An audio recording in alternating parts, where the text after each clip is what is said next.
working moms. Hey, working dads. Hey, aspiring working parents. And allies of working parents. Are you in search of your pillow? Does it take you 24 hours just to get out the door in the morning? Are you the family ATM? Or the family Uber driver? Are you on a Zoom call for work while carpooling while also watching a practice? If so, welcome to our world, the Parents at Work podcast. I'm Lori. I'm Jason. We are married. And we have two wild and crazy redheaded boys. We're here to shine a light on the roller coaster ride that is working parenthood. I'm a healthcare lawyer and founder of a working parent community called Mindful Return. And I'm an executive coach with Ready, Set, Launch, LLC. I wrote a cool book called Relationships to Infinity. And I wrote a cool book called Back to Work After Baby. Hello, and welcome back to the Parents at Work podcast. Jason and I are joining you today. It is actually January 1st as we are recording this, so Happy New Year to you. Happy New Year! Yay! Happy New Year! In the last episode, we talked a lot about where exactly we went for the last 18 months and why we weren't recording the podcast and sort of the ups and downs of kid mental health crises and my cancer journey and all of those things. And at the end of the podcast, we said we would come back to you with a conversation around how exactly we got through that and what it was that helped us most to recover and be resilient during that time. So if you haven't listened to the last episode, I would go back and listen to that before today's because it will really put into context the conversation that we're about to have. Now, as a way to structure our conversation today, I had the idea that Jason and I should each come up with our list of the top 5 things that helped us during this 18-month period of chaos. And Jason, it feels a little to me like we're about to open a present or something because I haven't seen your list and you haven't seen my list. And so there's a little bit of suspense here in the household. And I'm very eager to know, I suspect we'll have at least some overlap on these lists, given that we are married and we went through this together. But it will be fun to figure out each other's top 5. I am looking forward to this as well, Lori. Awesome. So let's dig in. Jason, what was the number one thing that helped you to get through a period of intense challenge within our family? The number one thing was mindset. For me, the mindset that I knew that if each day I tried the very best I could to address the things that were in front of me, and if I got through that particular day, then I could get to tomorrow. And the mindset that I've also gotten through hard things in the past and that I could too meet whatever was happening in that particular day. And it was really the mindset of reminding myself that what I could actually control for was how I addressed my morning, how I addressed my community, myself, my family, the people I was interacting with. So my number one thing was my own mindset in being able to just take that one step every single day to take that chip, whatever wall I was trying to get through or over or around. So, that's my number one. For you, Lori. Yes. As you reflect, no doubt there's been a lot of reflection as we've gone through so much. What's number one on your list that got you through this? Yeah. Before I answer, I just want to say the whole baby steps and what you can control reminds me a lot of what we had to do during COVID, especially during lockdown. And so I know everybody who's listening to this went through COVID and can probably draw on any number of lessons that they learned during that crisis. My number one, Jason, that I wrote down was that you and I were on the same page about what needed to happen. I recall a time when both of us were feeling really anxious about whether or not our kids should be on any medication for the mental health challenges that they were facing. And We also were very nervous about the idea of having our kid go to a residential program. And I think we both sat with that uncertainty and got more and more educated on things like the various medications and different psychiatrists and GeneSight, which helped us figure out, which drugs were more compatible with our kids' DNA. And like we weren't in it alone, right? And I think I've talked to any number of families where like the two parents are not on the same page about the strategy for addressing a problem, or not just medication, but the approach to discipline with a child, or punishment versus consequences, and all sorts of things that I think are just infinitely harder when two people are not in agreement about what to do. So I'm most grateful. And with the cancer journey as well, it wasn't like, we had conflicting opinions about what I should do. I evaluated my options, said, hey, I'm going to get a double mastectomy and do deep flap reconstruction. And you were like, yes, you shall do. It wasn't any sort of point of contention. So I really appreciate that we're on the same page. And when you talk about being on the same page, I think what's also great, even before all of these things happened, is that you and I have a comfort level with disagreement. Mm-hmm. You and I have a comfort level in sharing whatever is on our mind. And it's not this personal attack when we might have a disagreement. There's this safety and safe space where we can have these conversations where we may not agree. And we're on the same page on a lot of things, but there's times where we've not been on the same page. Mm-hmm. And what I've enjoyed about us, and I love that you're bringing that up, that we are on the same page on so many things. And but there are those moments where you and I can gently and calmly have a disagreement, and it's not an all-out brawl. Yeah. And that's something that I appreciate as you lean into, like, we're on the same page, which is very cool. And maybe my number one shouldn't have been we're on the same page, but you and I have the capacity to get to the same page eventually when we are not, like, to find a middle ground and to find a way that we can both feel comfortable about a major decision, for example. And what I also enjoy, and I love this conversation, because I think there's also the first reaction to what the other person says. And sometimes the first reaction might not be what the other person was trying to say, or what the intended receiver might have heard something differently than what the person wanted to say. Mm-hmm. And to be able to get over that first communication hump of the fact that you think that your message has been passed, in reality it hasn't. And to kind of have that patience to, like, all right, what are we really talking about? What's behind? And already, my God, it was such a chaotic, we were exhausted for so long over these, the past year or two, that even in those moments of crisis and discomfort, that we still had the patience with each other. All right, Lori, what are you really trying to say here? What are we really trying to solve? We didn't always sound patient with each other, just for the record. Yes. Because we're humans. But yes, we ultimately back down from intense emotions and we're able to listen to each other. Yes. Yeah. So, and we even, if we were short with one another, we apologized for that. Yes. And gave grace to the other person. Okay, that didn't come out right. I'm cranky. I'm tired. This is really hard. Yes. Yeah. All of that. Yeah. But at least the underlying idea that we would get to the same page on something. Yeah. I love it. I love that you brought that up as number. Okay. Number 2, Jason. What is your number 2? My number 2 is the wonderful positive things of ADHD, which is on focus.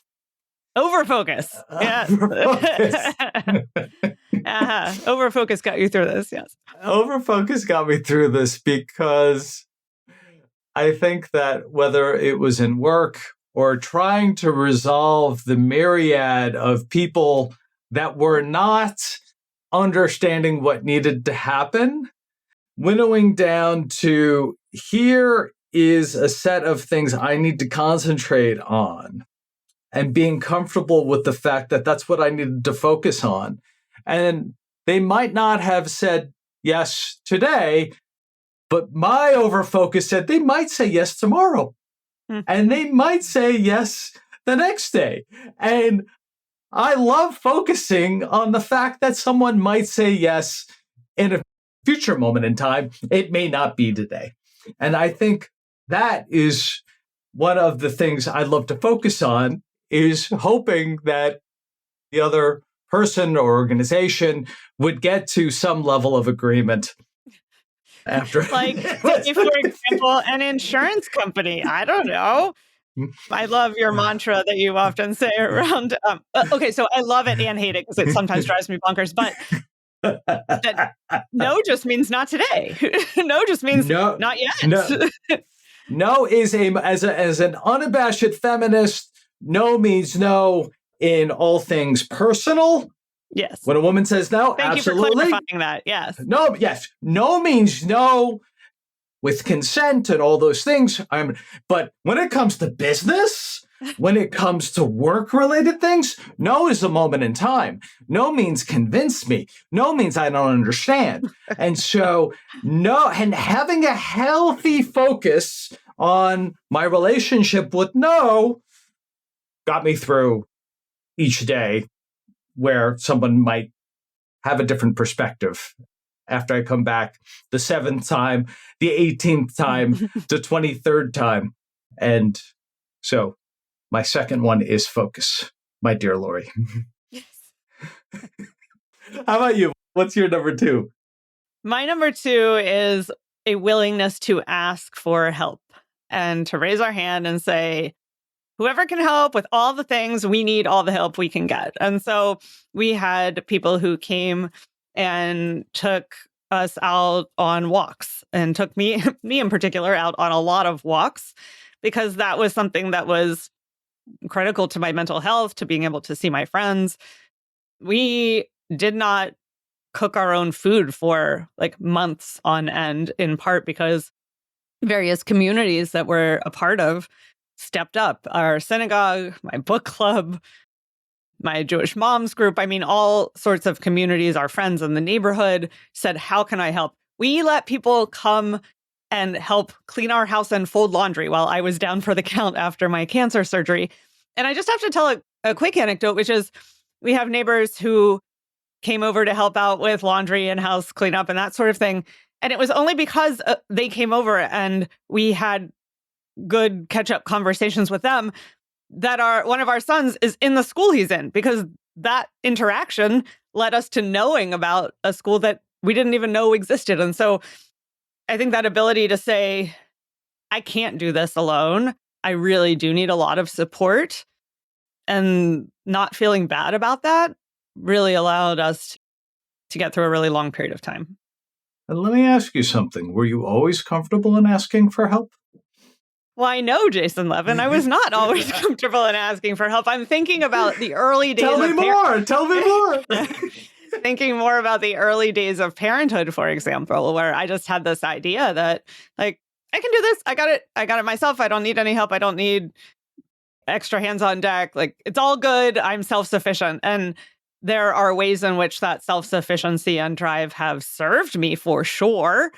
And the overuse of that, and especially in a time when like leaning into community is way more important than being able to put a badge on your forehead that says I did it myself, I think is something I've grown into over the past 15 years of being a parent. We've been parents for 15 years, Jason. Like, amazing. How did that happen? I don't know. Amazing. How did that happen? And I don't know. Kudos to you that you've been able to be comfortable with something that you weren't comfortable beforehand. Yeah, it's practicing it over and over, and realizing that nothing bad happens. In fact, lots of good things happen when you ask for help. And then you can show up and help other people on the other side of things. Okay, number 3, Jason. What's number 3 on your list? Uh-oh, you're not ready Before yet. we leave asking for help, actually asking for help was my number 4. So it Oh, was okay. already on my list. All right. So I am in agreement. Do you have anything And you so wanted to add to the asking for? Were you always comfortable asking for help? this is something I feel very lucky my parents had modeled. When my dad lost his job during the recession of 1989, 1990, we needed help, and my parents asked for it. Mm-hmm. And so I watched how they reached out to their communities for help, both in terms of meals or ideas or and those kinds of things. So that is something I feel lucky that asking for help is just not a sign of weakness. So, but I still think it's important that we're all in this together and that we're not alone, and that when we need help, it actually makes the other person feel better that we're asking them. Mm-hmm. We're Yeah. giving others a gift, that we care enough that we ask. And there were even people afterwards, why didn't you ask me? And I said, well, all right, I didn't There'll ask be you for other this, opportunities. but there'll be other opportunities. So, Right. Okay. So as I suspected, there was an overlap on our list, at least. yes, there was an overlap on our list. Yep. Yes. But my number 3, and this was really around running the business, because, you and I are both entrepreneurs. I've mentioned this framework to you before, but during this time of crisis where I really needed to winnow down all these things I could not do, there's a business school framework within strategy and marketing known as awareness, trial, and repurchase. ATR. And, Gloria has heard me speak about this multiple times, where you essentially, what you're controlling for is an awareness to the current and potential clients within your consideration set. Trial activities are in and around them testing you out, and repurchases around customer loyalty. And so also every day, as I was thinking about my work, I was looking at the A, the T, and the R around current and prospective clients on, with the little time that I did have, focusing in that area. And I think that's also something that got me through in the last year or two, is just making sure that with the time I did have to focus on the business, it was within that window, so that I knew I was using my best use of time based on proven MBA and business theory. So Awesome. So Lori, what's the next one on your list that got you through all of this? Yeah, so I think I should do my number 3 and number 4, since you've already done your number 4. Okay. My number 3 is also about the business, about my businesses. Okay. And it was having, prior to these crises happening, having put systems in place. I hired an operations person for a 1.5 month period to come in and help build some structure into the mindful return business. I had a team that I was relying on during the time that all these crises were happening. And I don't think that either my legal business or mindful return would still be alive if I hadn't had those people I could rely on, who I had already put into place prior to the crises happening. So this was sort of a lucky thing on my part, I guess, suppose, that I had reached a point where I recognized that it was so important to build structures in case I wasn't available at a certain time. And I mean, the people who I work with on mindful return stepped up willingly with a lot of joy and enthusiasm and said, however I can help, I will be there for you, and picked up calls and coaching and all sorts of things that I just wasn't able to do. So I think you said you had this framework that you were using for how to use your time. And for me, it was, I just had to step away so many different unexpected times of days and months and years when schools would call, or I'd have to travel to go see a kid in a treatment center and blah, blah, blah. And so having that stable team allowed for that chaos to happen and the businesses to keep running. And you bringing in this operations consultant, what did it teach you about what your role in your businesses was after that exercise? Yeah, I think it allowed me to embrace more fully the idea that I'm the CEO and that I don't have to be the executor of all tasks all the time. It also taught me that there are certain things that I still want to have influence over, and I can keep those without necessarily holding on to the day-to-day minutia. So it was a good awareness. That is a good awareness, regardless of crisis happening or not. Yes. And then I'll go to number 4, since your number 4 matched my whatever number that was. Acupuncture and physical therapy for me were just huge saviors this past year and a half. So I am a long-standing needle phobe. I still don't watch when someone gives me a shot or has to take blood. I can cope with it now, but that was not always the case. One of our sons is very needle phobic, and I fear he got that from me. I definitely, at some point in my early teen years, ran screaming out of a pediatrician's office because I didn't want to get the shot. So the thought of me doing acupuncture is sort of weird to me because it's all about needles, right? But I had heard that it was very good for helping to calm the nervous system. And at a time when there was so much stress, so much unknown, so much crisis, I was willing to try anything. And so I have a wonderful, wonderful acupuncturist who is also just an amazing listener and an amazing healer.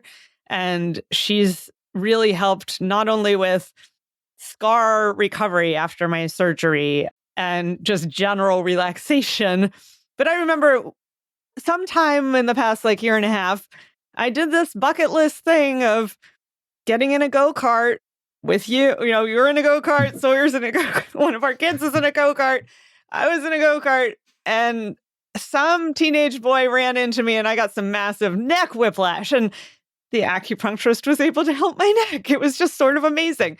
And then PT. I had heard that recovery from a double mastectomy and deep flap reconstruction can go better if you actually are diligent about doing the PT afterward. And I didn't want to be a year out and be all stiff and not be able to move. And so I spent a lot of time and energy over the past 6 months going down to Georgetown Hospital and doing PT first 3 days a week, then 2, then down to 1, and then eventually once a month.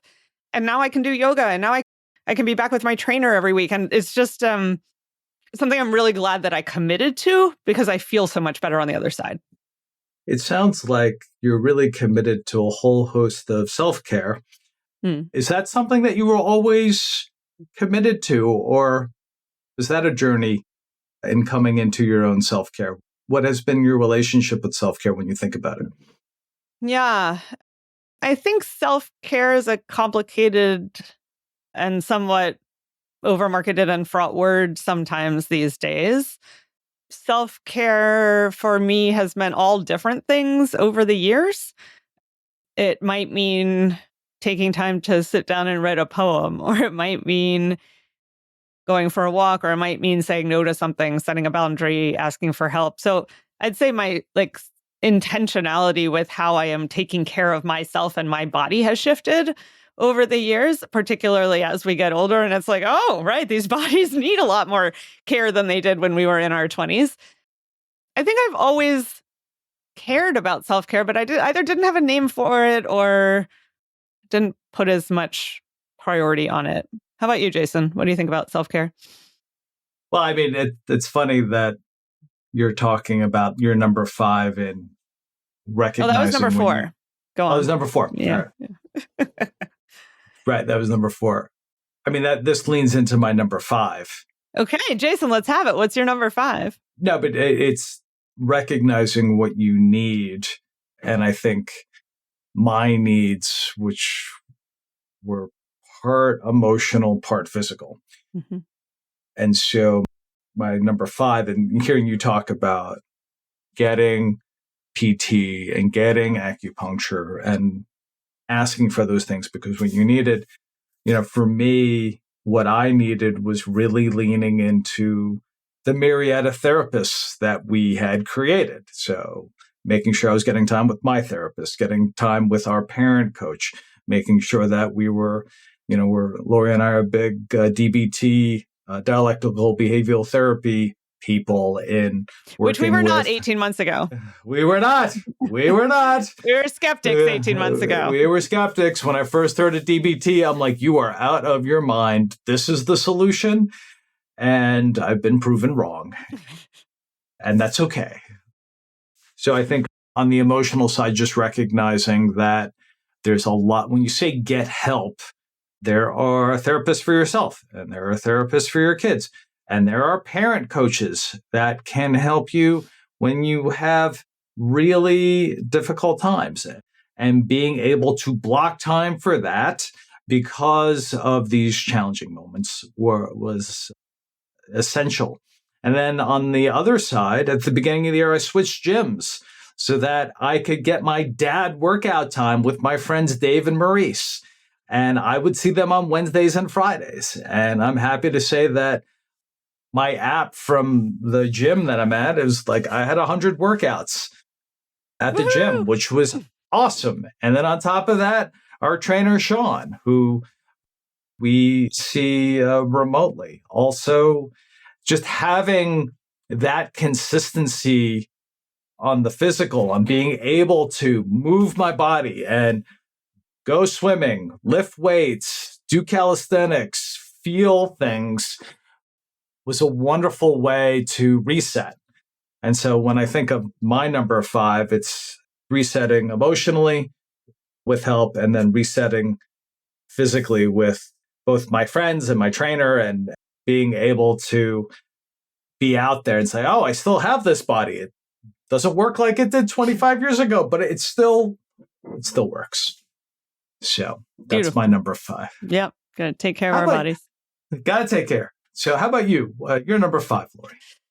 My number 5 was vulnerability and being willing to actually say what is going on in our lives. And I think about 2 things in particular. One, I went to a conference the week after I got the cancer diagnosis, and I wasn't at that point even sure what the next steps were or how we were going to handle it or what I was going to do. And I wasn't sure to whom I should say anything while I was at the conference, if anything, right? I wasn't in a mode of really like being in a position to talk about it. But I sat down at a lunch table and the woman next to me just completely spontaneously talked about her breast cancer recovery journey.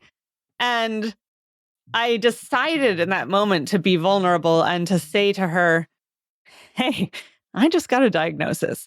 And into my inbox came a list of 50 questions to ask my surgeon and a list of questions to ask my plastic surgeon and the breast surgeon and like all these different resources that had I not shared this information with the woman next to me, I would never have had that support. The other thing I was thinking about is it's a scary and hard thing to share information about your children's struggles with people. And I mean, we want to respect their privacy and we need help. And if we hadn't shared with some members of our community what we were going through, we would never have gotten connected to other parents who had kids going through that same type of struggle, who took us out on walks, who shared resources with us, who told us about different programs and whatnot. And so that disclosure of information, I think, was just a lifeline. Yeah. So there's a way to do it that's not broadcasting it from the rooftops if you don't want to. On the other hand, with the cancer thing, I was like, screw it. I'm going to broadcast it from all the rooftops. Whoever needs to hear this stuff needs to hear it, you know? And finally, one of our sons was in a program where they had a family workshop on a quarterly basis. And we would go to the family workshop, and being in a room with other parents who had kids going through the exact same thing and being vulnerable with those parents just like really helped me feel not alone in all of this. So as you use the word vulnerable, has your definition of the word vulnerable changed because you were vulnerable? I don't know that my definition of the word changed, but my comfort with, or rather my appreciation for the depth of a relationship that you can grow with someone because you are vulnerable, or rather the importance of vulnerability to deep relationships, I think has shifted for me over time. Yeah. How about for you? You know, as you're talking, the number of people that said, wow, thank you for being vulnerable. Mm-hmm. Mhm. where the word that I'm thinking about that coincides with vulnerable is strength. Mm. That too often we need to perceive that you are strong, and you're strong because of X, Y, and Z, but because of your journey and you being very vocal in all the different ways on all the social media platforms around your cancer, that vulnerable and being vulnerable is actually a sign of strength.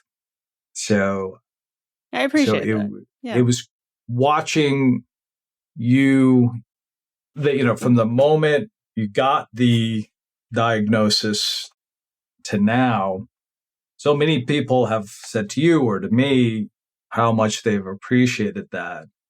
And so I think there's a lot of strength in that. And I also think that because there's so much loneliness out there, that people can feel connected because going through a difficult time, and you can just share that. Yeah. And I'm curious if you can just reflect for a moment before we wrap up here on maybe that experience with vulnerability in dad and male relationships, which I know is perhaps something you're good at and used to, but maybe isn't the norm No, it's not the for norm. men. No.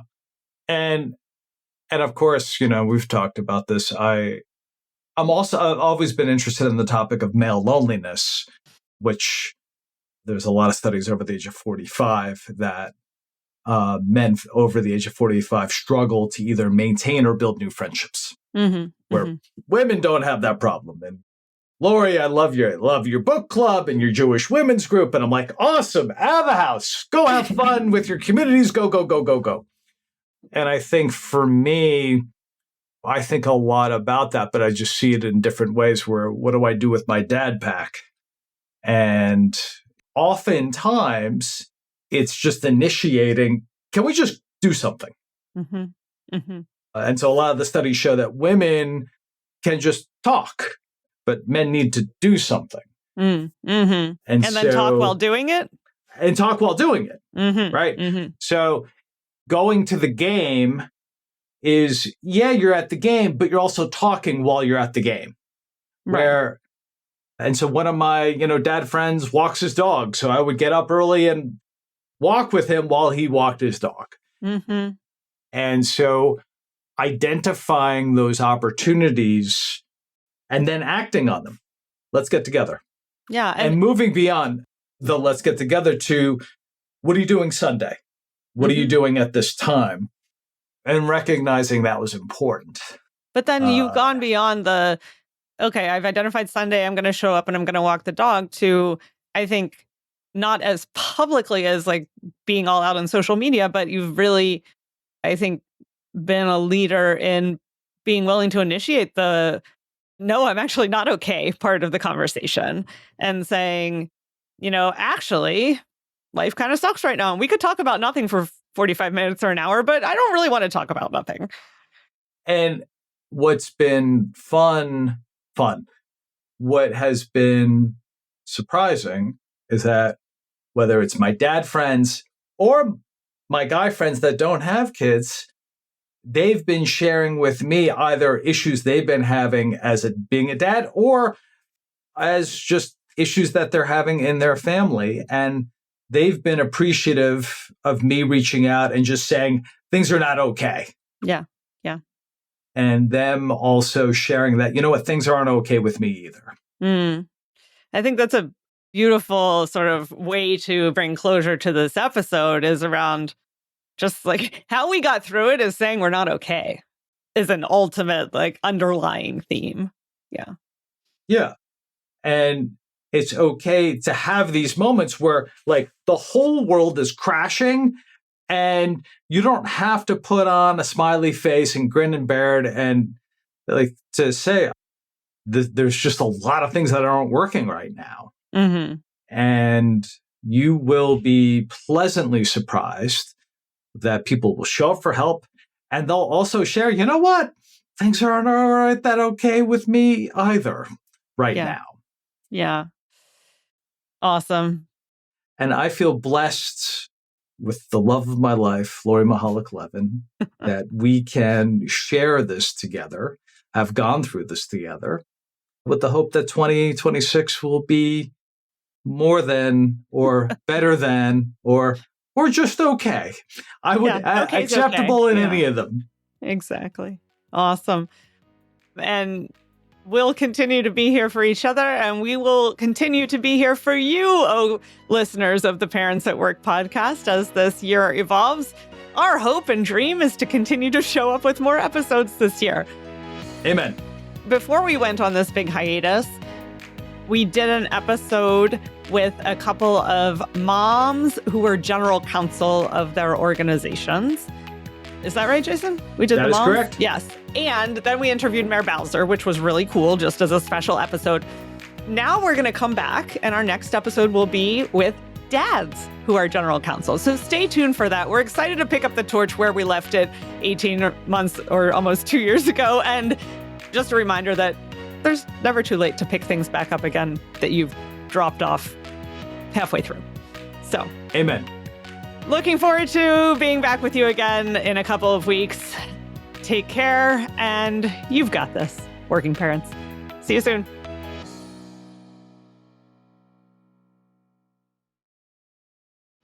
The Parents at Work podcast is proudly supported by two programs, Mindful Return and Ready, Set, Launch. For the past decade, Mindful Return has helped working parents succeed both at home and at work. If you're an employer, you know how much it costs to recruit a talented employee. Let Mindful Return help you avoid those high turnover and recruitment costs. With our asynchronous group programs for new parents, we help you retain your new parent colleagues who are returning to work after parental leave. We partner with over 100 employers and have proven retention data. Learn more and sign up for a free program demo at www.mindfulreturn.com/4-employers. That's www.mindfulreturn.com/4-employers. For more than 12 years, Ready, Set, Launch has been empowering high-performing executives, attorneys, and consultants to achieve their career and business goals. Are you looking to grow your professional services practice, engage your valuable networks, or advance your own career?